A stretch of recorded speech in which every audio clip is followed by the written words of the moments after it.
पण त्याला कसं पुढे घेऊन जाता येईल त्याच्यासाठी पण आपण सजेशन दिलं आहे. त्या सजेशनना जर त्यांनी अडॉप्ट केलं तर definitely it can take further. अगदी जर भारताला विश्वगुरू करायचं असेल, मुळात चायना विश्वगुरू खूप दूरची गोष्ट आहे. चीनशी स्पर्धा जर आपल्याला आपल्या शेजाऱ्याशी करायची असेल तर चीन आपल्यापेक्षा साधारण 25 ते 30 वर्ष पुढे निघून गेलेला आहे. आणि चीनला गाठायचंही असेल तर हे जी ललित गांधी सरांनी आशा व्यक्त केली, विजयजींनी आशा व्यक्त केली, मुख्यतः रेड कार्पेट प्रोसेस आणणं, मॅन्युफॅक्चरिंग सेक्टर. एक युनिट लावायचं म्हटलं की गल्ली दादा 10 उभे राहतात, राजकारणी वसुलीला उभे राहतात, अधिकारी उभे राहतात. त्याला एक थोडीशी जोड मी अशी देईन की हे सगळं टाळायचं असेल तर त्याच्याकरता सगळ्या सिस्टीम ऑनलाईन करा. तर ते ऑनलाईन हाताळणं हे त्याच्या पुढचं नाईटमेअर. म्हणजे तुम्ही जे इज ऑफ डुईंग बिझनेस म्हणताय तर कंपनीच्या वेबसाईटवर एक नवी प्रायव्हेट लिमिटेड किंवा LLP सुरू करणं, म्हणजे लोक आता उलटं म्हणायला लागलीत की पूर्वी बरं होतं की त्या ROCच्या ऑफिसला 1000 रुपये दिले की आठवड्याभरात कंपनी तरी बनायची. आता ऑनलाईन केल्यापासून ती ROCची वेबसाईट चालवण्यापेक्षा तो व्यवसाय न केलेला बरा असं म्हणण्याची नाही, तो शेवटचा जो बटन आहे तो शेवटी त्यांच्या ऑफिसरकडे जाऊनच बटन दाबलं जातो आणि तो खूप ड्रॉबॅक आहे. ते फार पुढची गोष्ट आहे, पण मुळात ती साईटच डाऊन होते, त्याच्या वेगवेगळ्या व्हर्जन्सच बदलतात. सो डिजिटल इंडियाचा गव्हर्नन्सच्या संदर्भात जो आपल्या देशाची स्वतःची कर व्यवस्था GST जगाला टेक्नॉलॉजी देणारा आमचा देश पहिले 3 वर्ष ते सर्व्हर काम करत नव्हतं आणि त्या काळातल्या टेक्निकल एररमुळे जे आमचे रिटर्न लेट झाले किंवा काय त्याच्यावर आता नोटीस काढतायत. त्यांनी कमिटमेंट दिली होती की या आमच्या चुकीमुळे तर झालेलं आहे तर आम्ही तुम्हाला नोटीस काढणार नाही, पण त्यालाही आता नोटीस निघतात.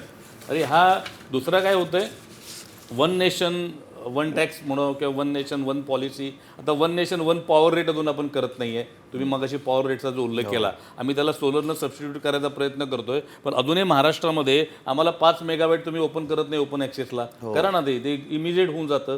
त्यामध्ये कोण झालीतले शुक्राचार्य आहेत हे सुद्धा निघाले पाहिजेत बाहेर. म्हणजे मुख्यमंत्र्यांचं जे धोरण आहे की तुम्ही ऊर्जा वाढवा सोलरमध्ये, मग नेमकं ते अडकतं कुठं याचा सुद्धा अभ्यास करण्याची गरज आहे. आणि ह्या जो सगळा डिफरन्स होतोय म्हणजे GSTमध्ये जी इतकी क्लिष्टता आहे तेव्हा प्रत्येकाला एक मेंटली हॅरेसमेंट व्हायला लागली या टॅक्सेशन सिस्टमची.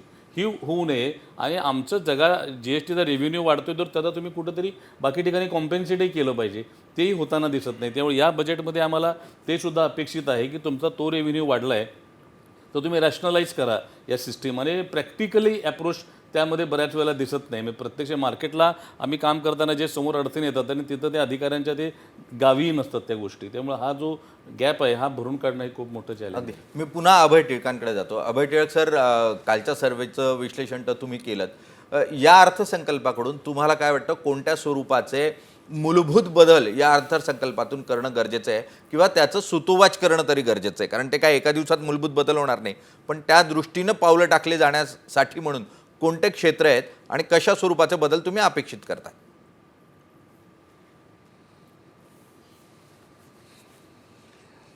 मला कररचनेमध्ये आणि विशेषतः आपण डायरेक्ट टॅक्सेस म्हणतो त्याच्यामध्ये फार बदल होतील अशी मला व्यक्तिशः अपेक्षा नाही आहे.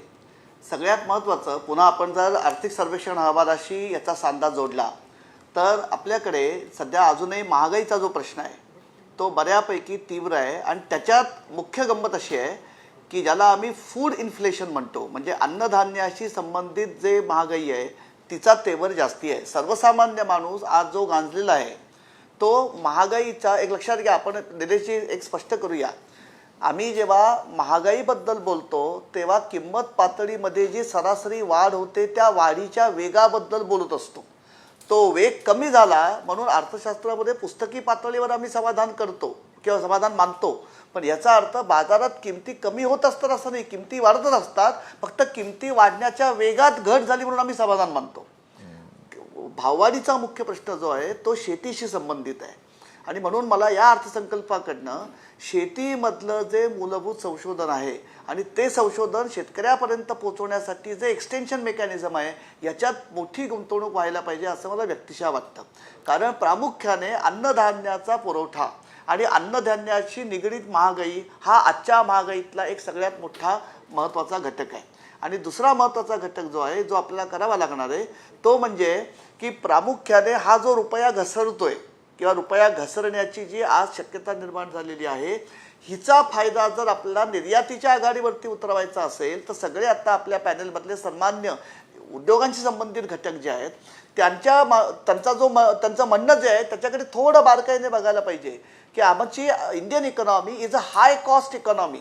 आमच्याकडे भांडवल महाग आहे, आमच्याकडे ऊर्जा महाग आहे, आमच्याकडे जमीन महाग आहे, आमच्याकडे कुशल प्रशिक्षित मनुष्यबळ महाग आहे. अशा परिस्थितीमध्ये जर आम्हाला निर्यात वाढवायची असेल आणि त्या निर्यात वाढीसाठी रुपया घसरतोय त्याचा जर फायदा पदरामध्ये पाडून घ्यायचा असेल तर हे जे सप्लाय आपण काय म्हणतो बॉटलनेक्स आहेत की आमची कपॅसिटी का वाढत नाहीये ह्याच्याकडे आपल्याला ह्यावेळी बजेटमध्ये फार बारकाईने लक्ष द्यायची गरज आहे असं मला एक अर्थशास्त्राचा विद्यार्थी म्हणून वाटतं. अगदी मुख्यतः जसं चित्र उभं केलं जातं की ठीक आहे ग्लोरिफिकेशन असावं, अनेकदा तुम्ही ज्या स्वरूपामध्ये